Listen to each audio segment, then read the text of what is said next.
ఈ రోజు మనం మాట్లాడుకోబోయే సినిమా స్లమ్ డాగ్ మిలియనీర్. పూర్తిగా భారతీయ నేపథ్యంలో భారతదేశంలో రూపొందిన ఈ సినిమా ఎంత పెద్ద హిట్టో ఈ జనరేషన్కి తెలియకపోవచ్చు. కానీ ఈ సినిమా వెనుకున్న సీక్రెట్స్ తెలుసుకుంటే నిజంగా మీరు ఆశ్చర్యపోతారు. అంతెందుకు, దీనికి వచ్చిన అవార్డులు చూడండి.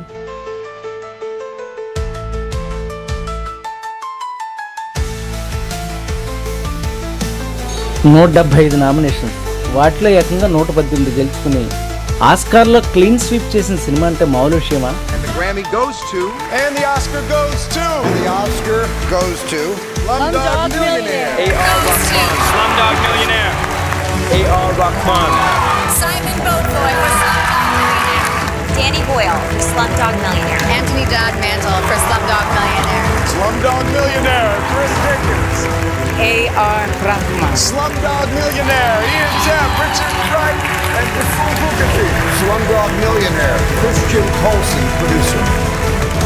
బాఫ్టాలో, గోల్డెన్ గ్లోబ్లో, ఆస్కార్లో ఆల్మోస్ట్ అన్ని కేటగిరీలో అన్ని అవార్డులు పొంది ఘన విజయం సాధించి రికగ్నేషన్ పొందిన సినిమా సిండర్స్ లిస్ట్. దాని తర్వాత ఆ స్థాయిని అందుకున్న సినిమా స్లమ్ డాగ్ మిలియనీర్ మాత్రమే.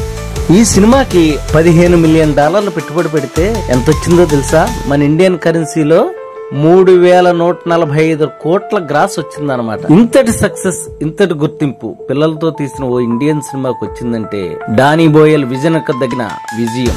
ఇక డానీ బోయల్ విషయానికి వస్తే, డానీ బోయల్ ఒక ఇంగ్లాండ్ ఫిల్మ్ మేకర్. హాలీవుడ్ సినిమాలు రెగ్యులర్ గా చూసే వాళ్లకు ట్రైన్ స్పోర్టింగ్ అనే కల్ట్ ఫిల్మ్ బాగా పరిచయం. ఆయన అండర్ డాగ్స్, యాంటీ హీరోల సినిమాలు తీయడంలో బాగా దిట్ట. Q&A అనే నవల చదివి బాగా నచ్చి సినిమా తీయాలనుకున్నారు ఆయన.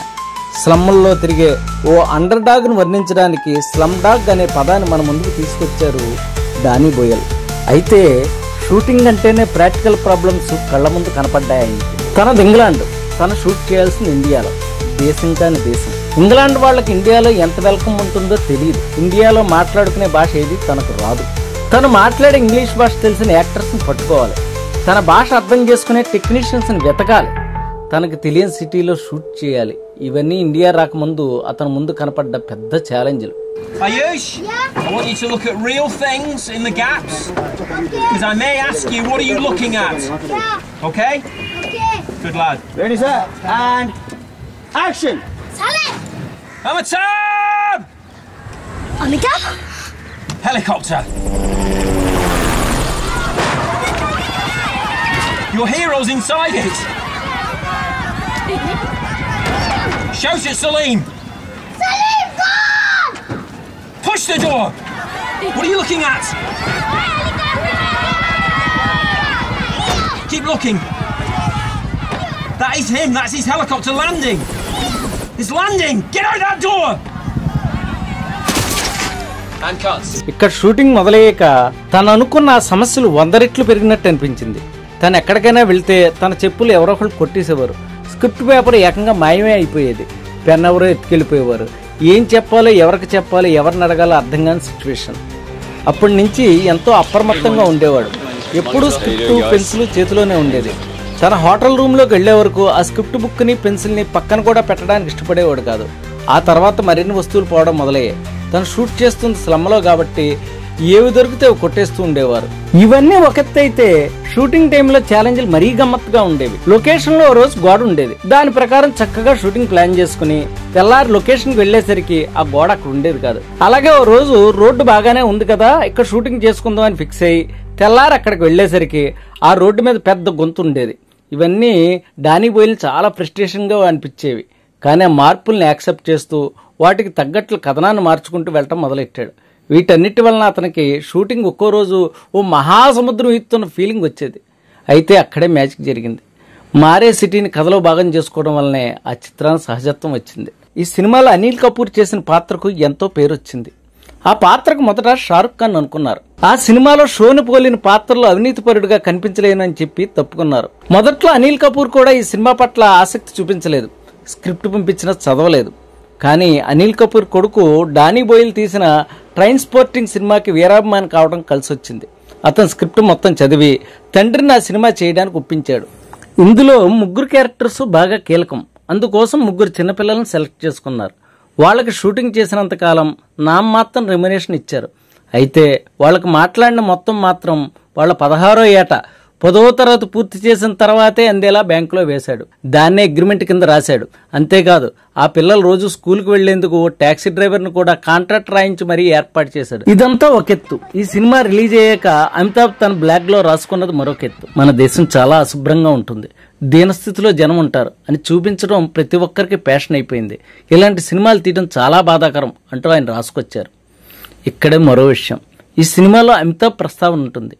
ఓ ఎపిసోడ్లో అమితాబ్ ఓ ఈవెంట్కి హాజరవుతూ ఉంటాడు. ఆ విషయం తెలిసి స్లమ్లో పిల్లలు హడావుడి పడిపోతూ ఉంటారు. అది ఎంతలా అంటే ఆ సీన్ చూడడానికి కాస్తంత ఇబ్బందిగానే ఉంటుంది. అమితాబ్కి కూడా ఆ సీన్ చూసే కాలి ఉంటుంది.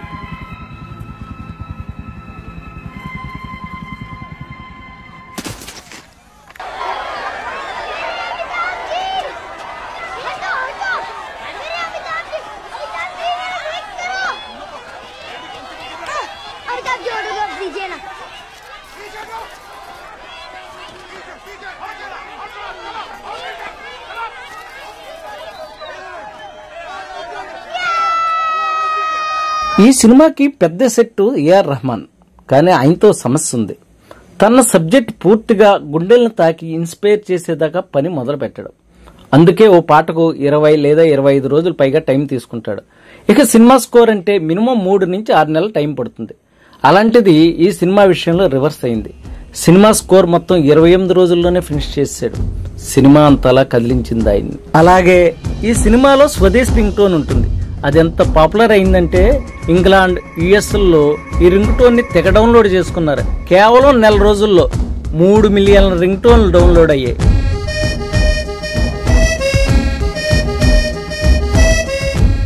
షూటింగ్ దాదాపు పూర్తిగా వచ్చింది.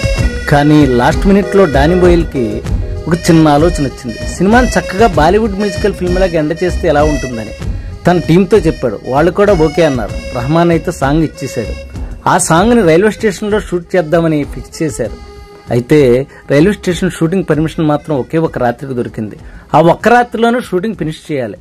అప్పటికప్పుడు డాన్స్ మాస్టర్ని సెలెక్ట్ చేసుకున్నారు. ఆ సాంగ్ ఎలా ఉండాలంటే మైకేల్ జాక్సన్ థ్రిల్లర్లా మంచి జోష్తో ఉండాలని చెప్పారు.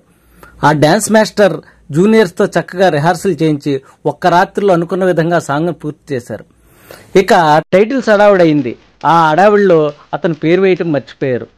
కానీ డానీ బోయిల్ గొప్ప విషయం ఇక్కడే బయటపడింది. ఆ విషయం గుర్తుపెట్టుకుని ఆస్కార్ వేదికపై ఆ కొరియోగ్రాఫర్కి అపాలజీ చెప్పి అతని పేరు చెప్పారు. ఆ సాంగే మోస్ట్ పాపులర్. ఈ పాట గురించి చిన్న గమ్మత్తైన విషయం.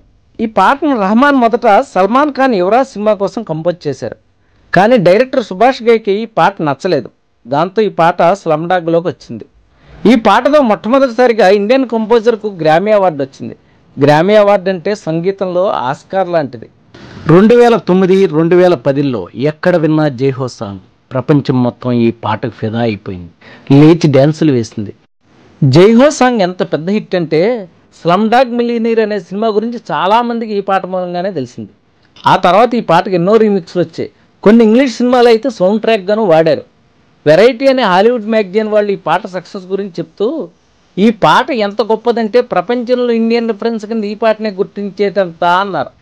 చివరి నిమిషంలో తీసుకున్న సరైన నిర్ణయం ఓ సినిమా సక్సెస్ని ఏ స్థాయిలో ప్రభావితం చేస్తుందనే దానికి ఇంతకు మించిన ఉదాహరణ ఏముంటుంది చెప్పండి.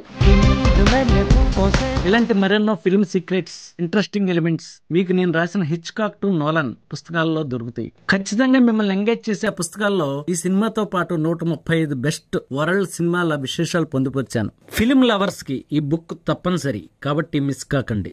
Like, share and subscribe for more cinema secrets.